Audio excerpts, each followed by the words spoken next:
Ngayon guys, magmasa ako ng harina kasi gagawa ako ng roti mamaya bago sila madam at si sir darating. Dito ako nagmamasa guys. Ayan, hinugasan ko na siya. Tapos tingnan nyo guys, ang dami naming harina. Ito guys ay bajra ang pangalan nito. Isang ganito lang yung ilagay ko. Hindi ko alam saan ba galing itong bajra. Tingnan nyo, para siyang madumi. Itim siya. Pero itong mga amo ko, ang daming kaartihan. At ito guys, mix ito. Jowar at saka barley mix. So, dalawa yung ilagay ko dito. Kasi mix na siya. Tig isang kutsara. Ano ba tawag dyan? Luwag. Charot na. Tapos ito yung wheat flour. Ito yung damihan natin. Tatlo na no. So, 5, 6, 7, 8, 9, 10. Ganyan ako magmasa ng harina dito guys. Ang dami. Tapos lagyan ko siya ng oil. Guys. Ay, hindi ko talaga alam guys. Itong ubo ko hindi na siya matigil. Yan, konti lang yung oil ilagay. Depende na din sa inyo guys. Pwede din naman damihan niyo ng oil, no? So, ganyan siya. Tapos dito, mag-mix ka ng tubig. Ako guys, warm water yung gagamitin ko magmasa ng harina kasi mas maganda siya guys kapag mix. Ito yung hot water. Ayan, medyo warm lang ha. Hindi yung sobrang init. So, ganyan. 10 kutsara na harina. Pero iba-iba yung harina. Pwede naman, brown flour lang talaga yung gagamitin guys. Or wheat flour. Hindi na tong mayroong mga ganito. Hindi ko alam bakit nilagyan pa nila ng ganito. Basta masarap kasi siya guys. At saka hindi masyadong mag-barp-barp yung pakiramdam mo. So, ayan. Punta na tayo doon sa mesa. Doon ako magmasa. So, ayan. Ito na yung harina natin. Tapos nilagyan ko na siya ng konting oil. At tapos lagyan na natin ng tubig.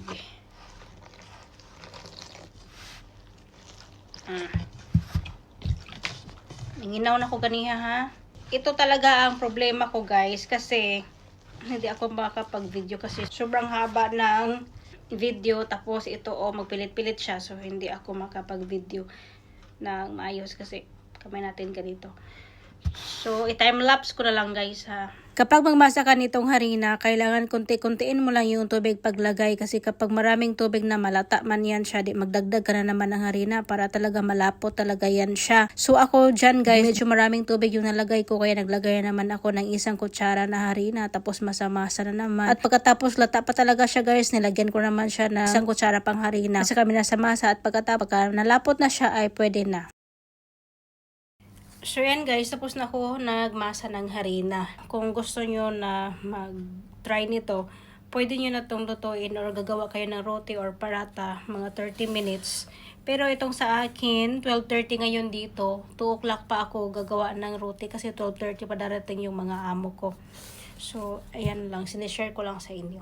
Ngayon guys, gagawa na ako ng roti. Ito na yung ata natin or yung dough natin. Gumawa na ako ng mga bilog-bilog guys. Nakalimutan ko mag-video kanina kasi sobra akong nagmamadali. Kaya ngayon, gusto ko ipakita sa inyo kaya gagawa ako ng isa pang bilog.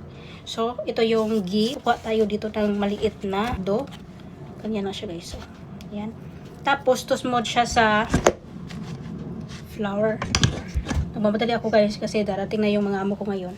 Tapos ganyan-ganyan mo siya. Gawin mo siyang bilog. Yung wala talaga siyang marka-marka. Yung bilog na bilog siya para maganda siya gawin yung roti. Kasi kapag meron siyang mga marka-marka, mamarka-marka din siya kapag ilagay mo dyan.